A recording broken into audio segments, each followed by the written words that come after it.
প্রত্যেক ফরজ সালাতের পরে যে একবার আয়াতুল কুরসি পড়ে তার জান্নাতে ঢোকার ক্ষেত্রে আর কোনো বাধা থাকে না, একটা জিনিস ছাড়া, সেটা হচ্ছে মরণ। লোকটা মরে না, তাই জান্নাতে যায় না, মরলেই জান্নাতি। আল্লাহু আকবার। এরপরে 33 বার সুবহানাল্লাহ, 33 বার আলহামদুলিল্লাহ, 33 বার আল্লাহু আকবার। সবশেষে মিলাবেন লা ইলাহা ইল্লাল্লাহ ওয়াহদাহু লা শারীকা লা লাহুল মুলকু ওয়া লাহুল হামদু ওয়া হুয়া আলা কুল্লি শাইইন কাদির। এরপরে পড়তেন আল্লাহুম্মা আনতাস সালাম ওয়া মিনকাস সালাম তাবারাকতা ইয়া যাল জালালি ওয়াল ইকরাম। এরপরে পড়তেন আল্লাহুম্মা লা মানিআ লিমা আ'তাইতা ওয়া লা মু'তিয়া লিমা মানা'তা ওয়া লা ইয়ানফা'ু যাল জাদ্দি মিনকাল জাদ। এরপরে পড়তেন আল্লাহুম্মা ইন্না নাসআলুকাল হুদা ওয়াত তাকা ওয়াল আফাফা ওয়াল গিনা। এরপরে পড়তেন আল্লাহুম্মা আ'ইন্না আলা যিকরিকা ওয়া শুকরিকা ওয়া হুসনি ইবাদাতিক। সুবহানাল্লাহ পড়েন। কত তাসবিহ, কত দোয়া। আবার ফজরের সময় পড়তেন আল্লাহুম্মা বিকা আসবাহনা ওয়া বিকা আমসাইনা ওয়া বিকা নাহইয়া ওয়া বিকা নামুতু ওয়া ইলাইকান নুশুর। সুবহানাল্লাহ পড়েন। এগুলো পড়ে না? আল্লাহুম্মা আমিন ইয়া আরহামার রাহিমিন। কত বড় ডাকাত। ফরজ সালাতের পরে তাসবিহগুলো পড়বেন? কথা বলেন, পড়তে রাজি আছেন সবাই? আর তাসবিহ শেষ হলে দোয়া করেন, সমস্যা নাই। দোয়া করতে হবে কার কাছে? বিশ্বনবী বললেন না, দোয়া মুখুল ইবাদা, দোয়া হলো ইবাদতের নির্যাস। যার দোয়া নাই ওর কিচ্ছু নাই। দোয়া করেন না এই তো নামাজে কাজ হবে না, দোয়া করেন না এই রোজায় কাজ হবে না। কথা কন। আর দোয়া মুখুল ইবাদা, দোয়া হচ্ছে ইবাদতের নির্যাস। আবার তিরমিজির বর্ণনায় বললেন আর দোয়া হুয়াল ইবাদা, দোয়াটাই নাকি ইবাদত। দোয়াটা ইটসেলফ এইটাই ইবাদত। নামাজ যেমনি ইবাদত, রোজা যেমনি ইবাদত, হাত তুলে যে দোয়া করলেন এইটাও ইবাদত। সুবহানাল্লাহ পড়েন। এটা মুমিনের উইপন, সিলাহুল মুমিন। সাপ্লিকেশন, দোয়ার ইংরেজিতে বলে সাপ্লিকেশন। সাপ্লিকেশন is the weapon of believers. এটা বিশ্বাসীদের অস্ত্র। সবকিছুর কারামতি যেখানে শেষ, দোয়ার কারামতি ওইখানে। এরকম অনেক শুনবেন, ক্যান্সারে আক্রান্ত, দুরারোগ্য ব্যাধি, বাংলাদেশের চিকিৎসা শেষ, ইন্ডিয়া গেছে, কয় বাঁচবো 3 মাস। কয় মাস? এরপরে 7 বছর বাইসা ছিল। কেমনে বাঁচলো? কেমনে? দোয়া। দোয়ার পাওয়ার আছে না নাই? তবে দোয়াটা দোয়ার মতো হতে হবে। সিনসিয়ার দোয়া ইজ লাইক এ মিসাইল। একনিষ্ঠ দোয়া এটা মিসাইলের মতো। মিসাইল হামলা করলে ইঞ্চি ইঞ্চি যেখানে মিসাইল বোমাটা পড়ার কথা ঠিক ওখানে পড়বে। ড্রোন হামলা করলে ঠিক ওখানে, ব্যালিস্টিক ক্ষেপণাস্ত্র নিক্ষেপ করলে লক্ষ্য বস্তু যেমনি ভিত করে, এমনি দোয়ার মতো দোয়া করলে মুহূর্তেই দোয়া কবুল হয়ে যায়। আমরা দোয়ার মতো দোয়া করতে জানি না। কেমন করে দোয়া করতে হয় আমাদের জানা নাই, এজন্য দোয়াও কবুল হয় না। চিল্লায় কোন ঠিক কিনা?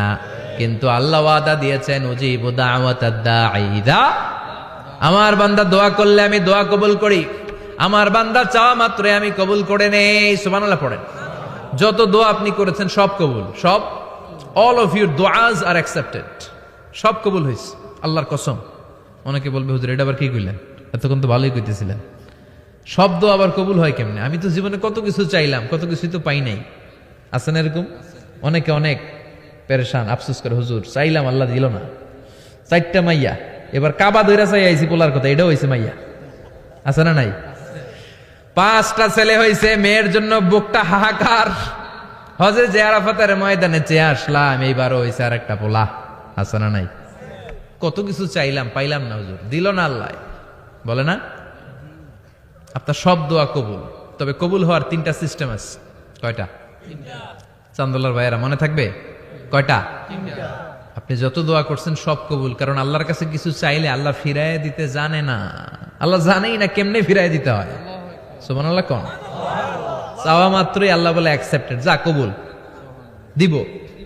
দিব না এটা বলতে জানে না, চাওয়া মাত্রই বলে দিব। 3 সিস্টেম। নাম্বার 1, আপনি আল্লাহর কাছে দোয়া করলেন, চাইলেন, আল্লাহ বলে দিব, বলেই তিনি দিয়ে দেন আর আপনি খুশি হয়ে যান, পেয়ে গেলেন।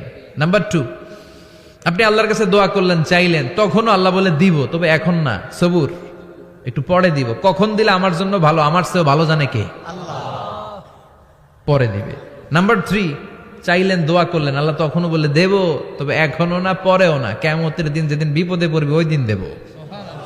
যেদিন তোর বাবা তোরে চিনবে না, তোর মা তোরে চিনবে না, বন্ধু বন্ধুরে চিনবে না, পীর সাহেব মুরিদরে চিনবে না, মুরিদ পীর সাহেবরে চিনবে না, ইমাম সাহেব মুসল্লিরা চিনবে না, মুসল্লি ইমাম সাহেবরে চিনবে না, কেউ কাউরে চিনবে না। ওই কঠিন দিনে তোরে আমি বাঁচাইয়া দেব। তাই দোয়া যা করছেন ছোটবেলা থেকে আজকে পর্যন্ত লস হয়েছে না লাভ? লস না লাভ? এজন্য বেশি বেশি দোয়া করার দরকার আছে না নাই? জীবনে যদি কোনো নেক আমল থাকে, ওই নেক আমল দিয়ে যদি আল্লাহর কাছে দোয়া করেন, দোয়া কবুল করে নিবে কে? তবে নেক আমলটা হইতে হবে শুধুমাত্র আল্লাহর সন্তুষ্টির জন্য। প্রত্যেকের জীবনেই কিছু আমল আছে যেটা লোক দেখানো করে, আছে না নাই? আবার কিছু আমল আছে আল্লাহরে খুশি করার জন্য করে, আছে না নাই? কথা বুঝতে পেরেছেন?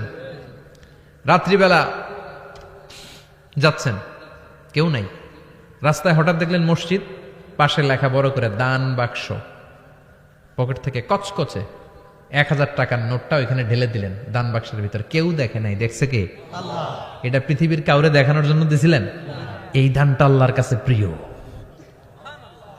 গোপন দান আল্লাহর রাগকে কমিয়ে দেয়। সুবহানাল্লাহ বলেন।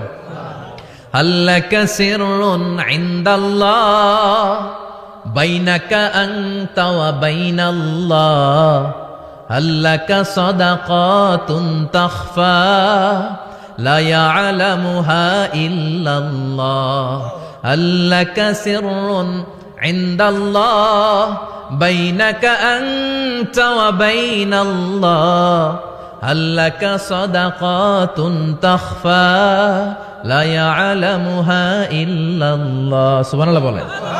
আল্লাকা সিররুন ইনদাল্লাহ, তোমার আর তোমার রবের মাঝে এমন কোন গোপন জিনিস আছে নাকি যেটা আল্লাহ ছাড়া কেউ জানে না? তোমার কোনোদিন কোনো গোপন দান আছে নাকি যেটা আল্লাহ ছাড়া কেউ দেখেনি? ওই দানটা আল্লাহর কাছে প্রিয়। চিল্লায় বলেন ঠিক কি না? এরকম কোন গোপন আমল দিয়ে যদি আপনি আল্লাহর কাছে ওসিলা করে দোয়া করেন, আল্লাহ ওই কঠিন বিপদের দিনে এই আমলটা করছিলাম শুধু তোমারে দেখানোর জন্য, এর ওসিলায় বাঁচাও, বাঁচাবে কে?